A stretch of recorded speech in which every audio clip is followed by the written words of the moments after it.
That's right, guys, we finally finished the pagoda, decided to bite the bullet and finish it all in one go so that we can crack on with some of the other projects we've got going on here.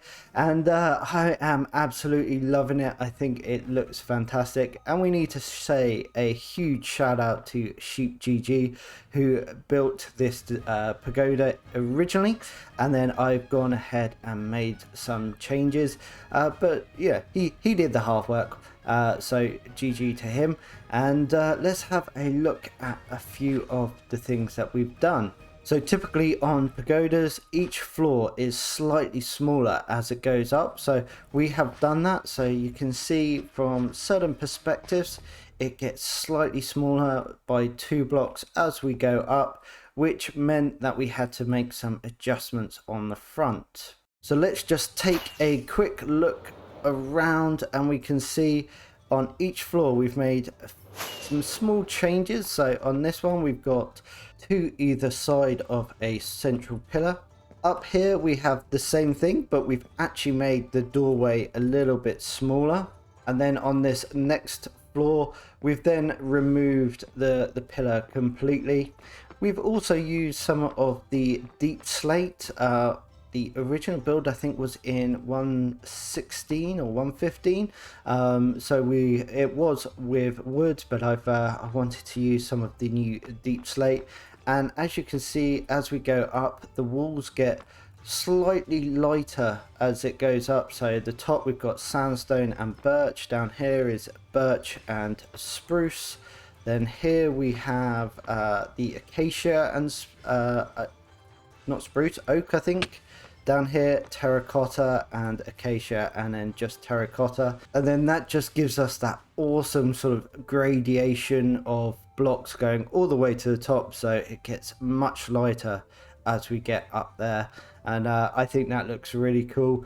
And on the inside, we've also put in this little trim around the top with the kelp blocks just to sort of fill it in.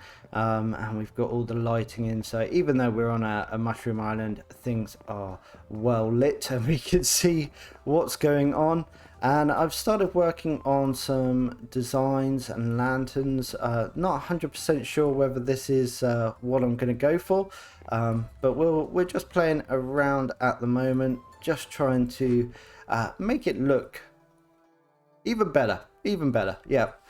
So yeah, that is the pagoda. Super happy, so glad we have that done. And yeah, I also spent a bit of time pulling in some pathways. I've put the Jurassic's charity shop, so you can come in and grab anything that's in the chest here. Any of the InterRealmers can come and grab that and take it for free. Because yeah, we're trying to help everyone out here, and some of that's just, well, junk to me, if I'm honest. So yeah, InterRealmers, come grab some. Before we get on with today's build, we are going to just run a quick clip from earlier on in the week where we played a little prank on Troj. So we're over here in the Wildwood, which is Troj's little western town. And he's been working on a farmstead over here, and been getting a lot of stick for not putting the backs on his houses. And unfortunately, he has put the back on this house, although I'm not sure.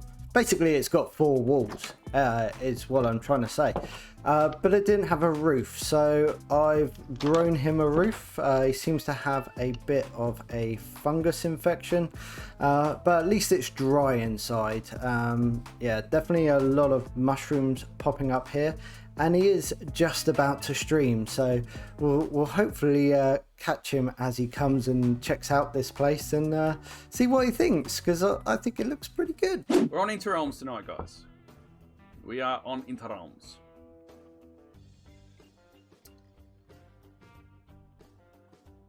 Julia with the LOL. Well, what the?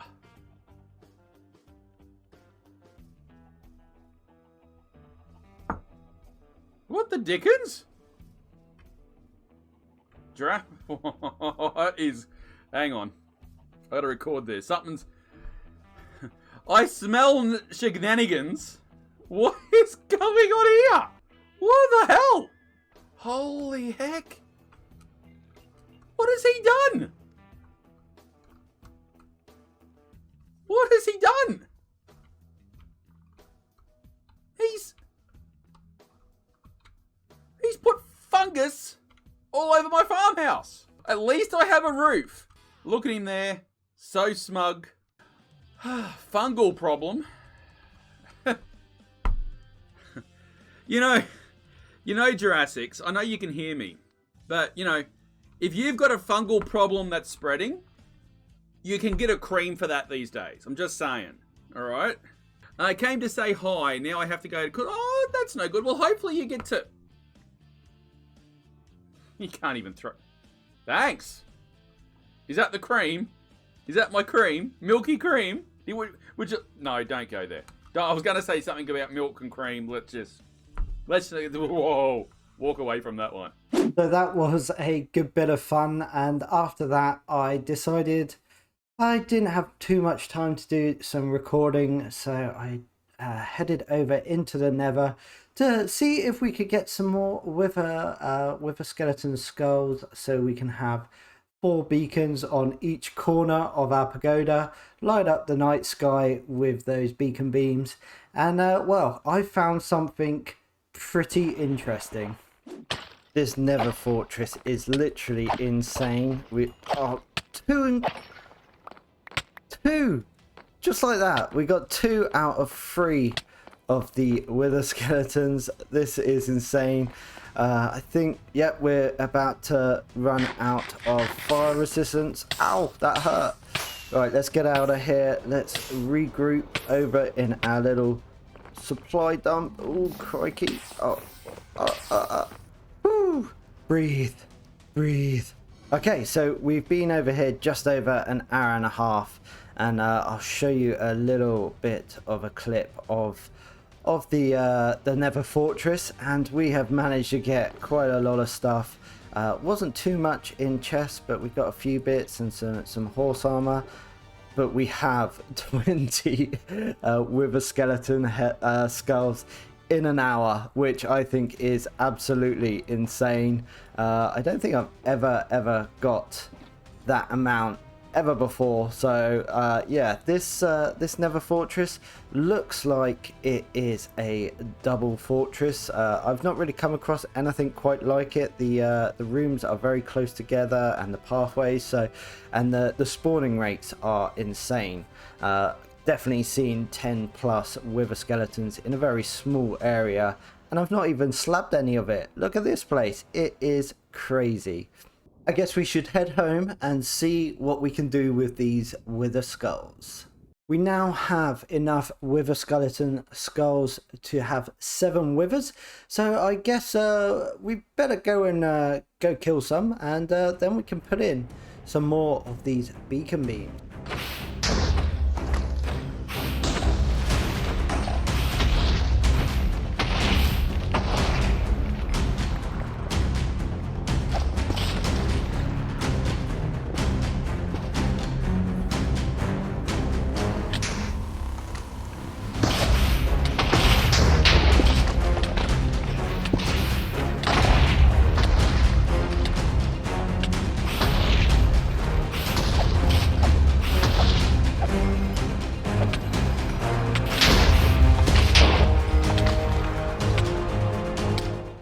I am the mighty conqueror of the withers. That's right, we have done it. We have gone and got ourselves 7 beacons and taken out the wither. And as you saw from that quick time lapse, we had some difficulty when we spawned 3 in at once, but we managed to kill them eventually. So let's go and put these around our base. And there we go, we have all our beacons in around our pagoda, and it looks pretty awesome. To have 8 beacons in such a small area on a mushroom island, I mean, really? Hey, why not?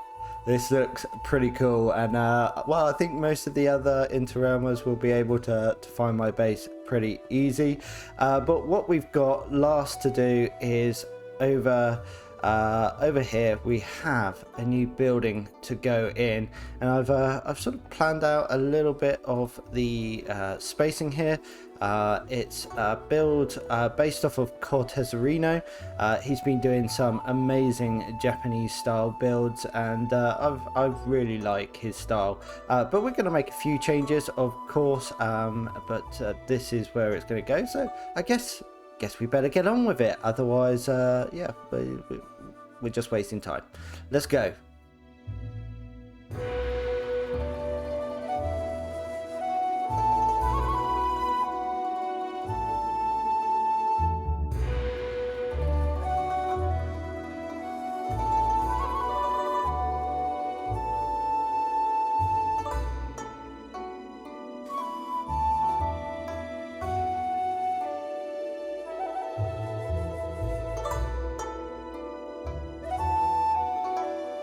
So here is the completed dojo, and we've put a little bit of decorations on, and this is for SweenPai. Asked if I could do a dojo in the next video, so here you go. Hope you like it. It's definitely one I'm really loving. Still debating whether I want to put a bit of a dark oak trim around our roofline. But I'm really liking the use of these banners, just sort of breaking it up and adding a little effect on. And then if we go in, we've decorated in here as well. Wanted a bit of greenery. We've put in some of these beams up here. We've got our samurai swords and writing on banners or writing on paper hung up in our dojo. And again, we've used the birch to make this really cool tatami mat pattern. Really loving this. Yeah, hope you guys like this as well. It's super cool. And yeah, let's have a look at a couple of other bits that we're doing out here as well. So I've been playing with some Chinese lanterns. Got 3 up there, but I think I really like this one, just adding some of that nether vine or crimson vine, or I don't know what this thing is called. I don't ever use it. This is probably the first time I've ever used it in a build. So yeah, I think I might go back and change those, and we'll put some lanterns all up and around. That's a little achievement of killing the wither. And then I really wasn't keen on these lanterns on the corners here. Just really didn't look that good, but up here I was trying out a few different designs, mainly well now only with the walls on top. I really think this one up here, the deep slate, polished deep slate wall, looks really good. Isn't too distracting from the rest of it, this one here. So I think I'm gonna go around the whole of the pagoda, all 5 floors, all 4 corners, and put this design up. But I really don't want you just sort of watching me do that. That's not so fun. It's just some aesthetics that, you know, I have a problem. Oh, and this lantern, what do you think of the lantern? Not sure, looks a bit bulky to me. So yeah, that's going to be it for today's episode. Hope you've enjoyed it, and hopefully you'll join me again on the next episode of the InterRealms. Bye.